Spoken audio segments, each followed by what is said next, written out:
අපි මරණ බය විඳින්නේ කවුද කියලා අහුවොත් එහෙම ඔය කෙනා පුද්ගලයා තමයි මරණ බය විඳින්නේ. අපි ඔය හැදුව ආත්මය තමයි මරණයට බය. ඒ උතන තමයි වෙන් කරන තැන. ආත්මීය දිට්ඨිය කියන කෙනාට තමයි මරණයක් දිට්ඨියක් වශයෙන් ඇවිල්ලා තියෙන්නේ. ලෙඩවීම දිට්ඨියක්. වයසම දිට්ඨියක් විදිහට විඳින්නේ දුක් වෙන්නේ වැළපෙන්නේ ඔය දිට්ඨිමේ ස්වභාවය විතරයි.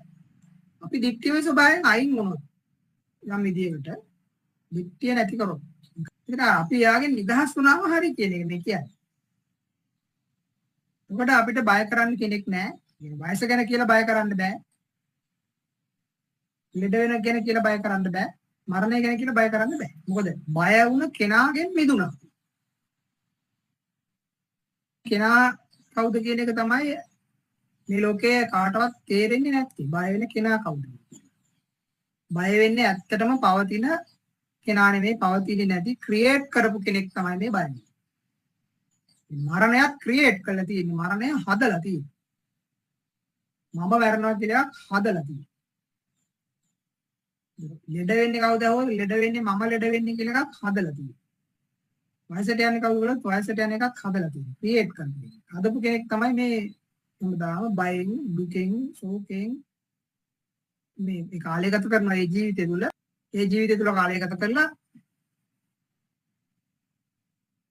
කිසිවක් නොදැන යනවනේ දැන්. ඒකනේ අපි බලන්න ඕන කාරණාව. දැන් අපිට ওই මරණයත් එක්ක මේ ඕගොල්ලෝ සාමාන්‍ය විදිහට දැන් අපිට නිතරම ඕවා දකින්නවනේ.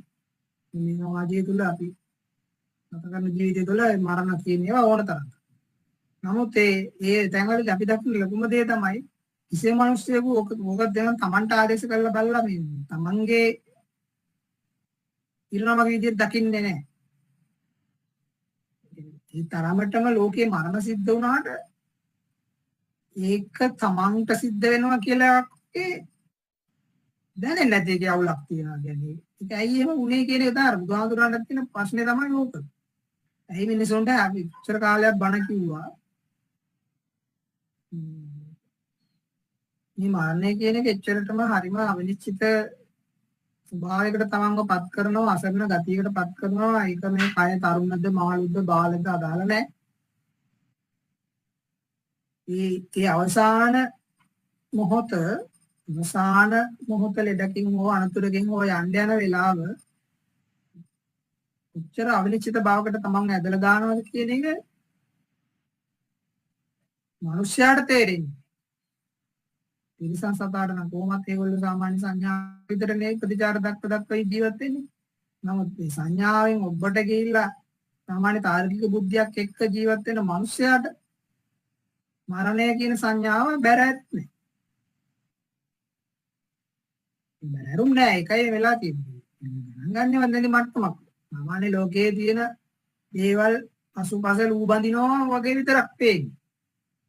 ඒකමයි වෙන්නේ.